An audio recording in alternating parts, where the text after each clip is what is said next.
Shabak Maza Korok Jay Tambran Legitam Joy Movement Committee from Hiroctini Krashala Tamuni Bagi Bora Shabak Termination Klazaka Abnati Shaltan Hankor Rentang within the tank for a deputation to like her.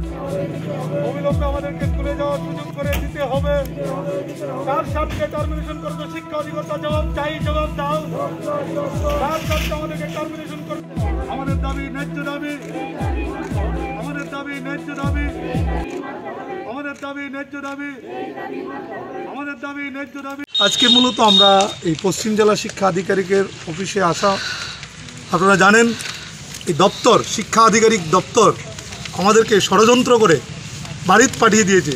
আজকে 22 মাস ধরে বেতন নেই, এখন অবধি কোনো ধরনের termination দিতে পারেনি। আমাদের স্যালারি আসছে, ইউডাই স্কুল চালু আছে, আমরা বলছি আমাদেরকে জয়েন করান। আমরা বাড়িতে বসার থাকার মানুষ না, আমাদের স্কুলের আঙ্গিনায় নিয়ে যান। তার জন্য আজকে শিক্ষা আধিকারিকের দপ্তরে এসেছি। যদি ওনারা কিছুদিনের মধ্যে সদুত্তর না দিতে পারে তখন আমরা আইন অনুসারে ব্যবস্থা নেব। আপনি কিভাবে নিশ্চিত আপনাদের স্যালারি আসছে এবং ইউডাই স্কুল? আমাদের কাছে প্রমাণ আছে। আমাদের মধ্যে কিছু শিক্ষক শিক্ষিকা টেটে যারা কোয়ালিফাইড করে জয়েন করেছে তাদেরকে পুনরায় ইউডাই স্কুলেই তাদের স্যালারি হচ্ছে।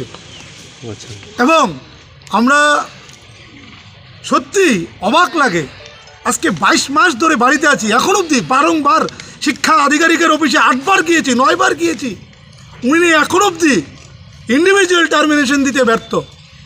আমরা জানি কোনো একটা লোক ফার্মে যদি কাজ করে ওনাকে ছাঁটাই করার পূর্বে ওনাকে একটা কাগজ দিতে হয়।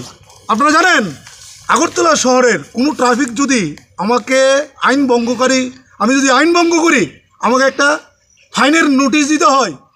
সেই জায়গায় দাঁড়িয়ে আমরা 10-10টা বছর 60-60টা বছর এই শিক্ষা দপ্তরের জন্য কাজ করেছি, ওনারা একটা আমাকে টার্মিনেশন দিতে পারেনি। তাহলে আমি কীভাবে বুঝবো? অদ্ভুত কাণ্ড। আমি কীভাবে বুঝবো যে আমি চাকরির থেকে আমাকে মানে করেছে, টার্মিনেট করেছে? আপনারা ফিউচারে কি আইনগত কোনো ব্যবস্থাপনা নেবেন এই টার্মিনেশন? নিশ্চয়ই আমরা পরবর্তী সময় আলোচনার মাধ্যমে বিষয়টা দেখব।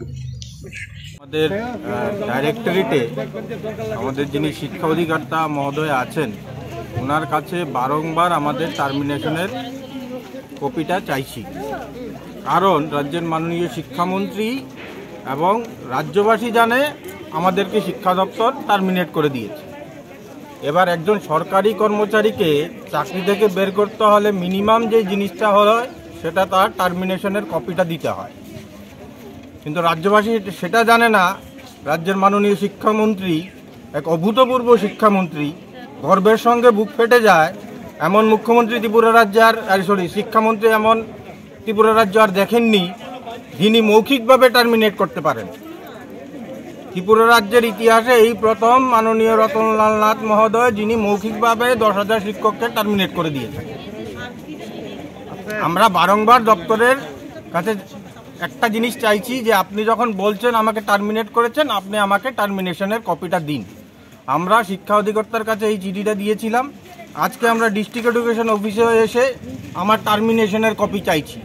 এবার রাজ্যবাসীরা আপনাদের কাছে আমাদের একটা বিনম্র প্রশ্ন যে যারা সরকারি চাকরি করে তাদেরকে অন্ততপক্ষে একটা টার্মিনেশনের কপি দিতে হয়, রাজ্যের শিক্ষা দপ্তর সেটা দিতে পারছেন না। এবার আসি, একটা টার্মিনেশনের কপি তৎকালীন সময় একটা ত্রিপুরা ডাইরেক্টরেটের ওয়েবসাইটে দিয়েছিল 3 দিনের জন্য।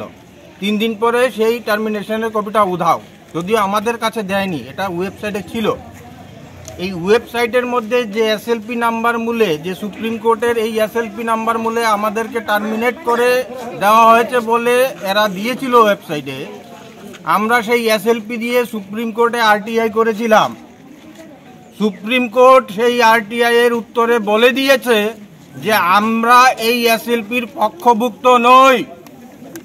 তাহলে রাজ্যের শিক্ষা দপ্তর কার কারণে, কি কারণে, কোন রাজনৈতিক উদ্দেশ্য নিয়ে আমাদেরকে টার্মিনেট করেছে? আমরা বারংবার বলছি, দেশের সর্বোচ্চ আদালতের যে আরটিআই কপি, সেই কপিতে লিখিত আকারে আমাদেরকে উত্তর দেওয়া হয়েছে শিক্ষা দপ্তর যে এসএলপির কারণে আমাদেরকে টার্মিনেট করেছে সেই এসএলপিতে আমরা পক্ষভুক্ত ছিলাম না বলে লিখে দিয়েছে সুপ্রিম কোর্ট। তাহলে রাজ্যের মাননীয় শিক্ষামন্ত্রী এবং শিক্ষা অধিকর্তারা কোন কারণে আমাদেরকে টার্মিনেট করেছে?